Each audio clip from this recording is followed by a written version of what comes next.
بسم الله الرحمن الرحيم. السلام علیکم ورحمۃ اللہ وبرکاتہ۔ الحمد للہ وکفی وسلام علی عباده الذین اصطفی، اما بعد۔ حاضرین و ناظرین، یہ درس نمبر 2217 ہے اور آج سورۃ المعارج کی 5 آیتوں کی تلاوت اور تشریح کی جائے گی۔ آیت نمبر 22 تا 26، 22 to 26۔ اعوذ باللہ من الشیطان الرجیم، بسم اللہ الرحمن الرحیم۔ الا المصلین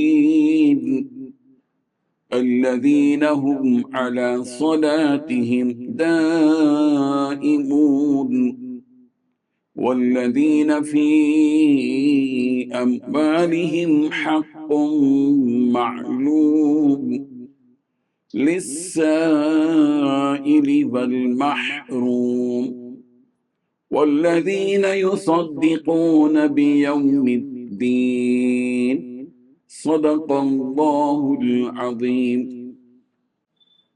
لفظی ترجمہ یوں ہے، الا الذین، الا المصلین، مگر نمازی، الذین، وہ جو، ہم علی صلاتہم، وہ اپنی نماز پر، دائمون، ہمیشگی کرنے والے ہیں، والذین، اور وہ لوگ کہ فی اموالہم، اپنے ان کے مالوں میں، حق، حق ہے، معلوم، مقرر، للسائلی، سوالی کے لیے، والمحروم، اور محروم کے لیے، والذین، اور وہ جو، یصدقون، تصدیق کرتے ہیں، بیوم الدین، یوم جزا کی۔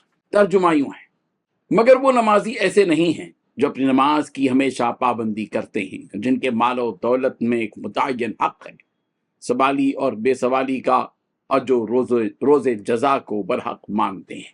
ان 5 آیتوں میں 6 باتیں بیان کی گئی ہیں۔ پہلی بات، مگر نمازی لوگ ان جیسے نہیں ہیں۔ دوسری بات، وہ لوگ تو اپنی نماز کی ہمیشہ پابندی کرتے ہیں۔ تیسری بات، ان کے مال و دولت میں ایک متعین حق ہوتا ہے۔ چوتھی بات، یہ حق سوالی اور غیر سوالی دونوں کے لیے ہوتا ہے۔ پانچویں بات، یہ لوگ روز جزا کو برحق مانتے ہیں۔ بزرگان محترم، پچھلی آیتوں میں جہنم میں جانے والوں کی صفات بیان کی گئی، اور ان آیتوں میں جہنم سے بچے رہنے والوں کی صفات ان آیتوں میں بیان کی جا رہی، جن کی تلاوت کی گئی۔ چنانچہ فرمایا کہ اس جہنم سے اور اس کی بھڑکتی ہوئی آگ سے ایسے لوگ محفوظ رہیں گے جو نمازوں کے پابند ہوں گے۔ اپنے وقت پر وہ لوگ اللہ کے آگے سجدہ ریز ہو جاتے ہیں اور صفیں بنا کر اس کی عبادت میں مصروف ہو جاتے ہیں اور بڑی پابندی سے اس پر عمل کرتے ہیں، اور یہی پابندی اللہ تعالیٰ کو پسند ہے۔ جیسا کہ نبی رحمت حضرت محمد مصطفیٰ صلی اللہ علیہ وسلم نے ارشاد فرمایا کہ اللہ تعالیٰ کو سب سے زیادہ پسندیدہ عمل وہ ہے جو پابندی سے کیا جائے، اگرچہ کہ وہ بہت تھوڑا ہی کیوں نہ ہو۔ یہ بخاری کی روایت۔ اور انہیں نہ تو دنیا کی مصروفیت اور مشغولیت اللہ کے ذکر اور اس کے آگے سجدہ ریز ہونے سے روکتی ہے، اور نہ ہی مال و دولت کی محبت انہیں نماز سے غافل بنا بیٹھتی ہے۔ ان کے نزدیک اللہ تعالیٰ کی عبادت دنیا جہاں سے افضل عمل ہوتا ہے۔ یہ لوگ جہاں بدنی عبادت کو بڑی پابندی سے ادا کرتے ہیں، وہیں مالی عبادت میں بھی کسی قسم کی کوئی کوتاہی نہیں کرتے، بلکہ سچے دل اور صاف نیت سے ادا کرتے ہیں۔ ان کی دولت پہ جہاں سوالی اور مانگنے والے کا حق ہوتا ہے، وہیں کچھ ایسے لوگوں کے بھی حق ہوتے ہیں جو مارے شرم کے کسی کے سامنے اپنے ہاتھ نہیں پھیلاتے، تو ایسے لوگوں کا بھی یہ لوگ بھرپور خیال رکھتے ہیں۔ حضرت حسین بن علی رضی اللہ عنہ سے مروی ہے کہ رسول رحمت صلی اللہ علیہ وسلم نے ارشاد فرمایا کہ مانگنے والے کا ایک حق ہے کہ اسے کچھ دے دیا جائے، اگرچہ کہ وہ گھوڑے پر سوار ہو کر آئے۔ یہ ابو داؤد کی روایت۔ علماء تفسیر نے بیان فرمایا کہ یہاں پر حق و معلوم سے مراد زکوٰۃ اور دیگر نفقات واجبہ ہیں جو یہ لوگ بڑی پابندی سے ادا کرتے ہیں۔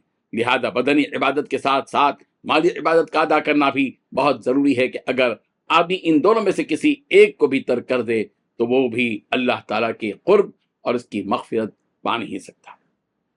اللہ تبارک و تعالیٰ نے اس جہنم کی آگ میں جلنے سے محفوظ رہنے والوں کی ایک اور صفت بیان فرمائی کہ یہ لوگ قیامت کے دن پر اور حساب و کتاب کے ہونے پر پوری طرح یقین رکھتے ہیں، جس کے لیے وہ لوگ دنیا میں ایسے کام کرتے ہیں جو انہیں اللہ کا عقاب، اللہ کے عذاب اور اور اس جہنم کی آگ سے بچا سکے، اور انہیں اللہ تعالیٰ نعمتوں والے باغات میں جگہ عطا فرمائے۔ جب بندہ ان بیان کردہ چیزوں پر سچے دل سے عمل کرتا ہے تو یقیناً اللہ تعالیٰ بھی اپنا وعدہ پورا کرتا ہے اور انہیں اس بھڑکتی ہوئی آگ سے بچا لیتا ہے۔ اللہ تبارک و تعالیٰ ہم سب کو ان آیات کو سمجھنے کی توفیق عطا فرمائے۔ آمین۔ آخر دعوانا ان الحمد للہ رب العالمین۔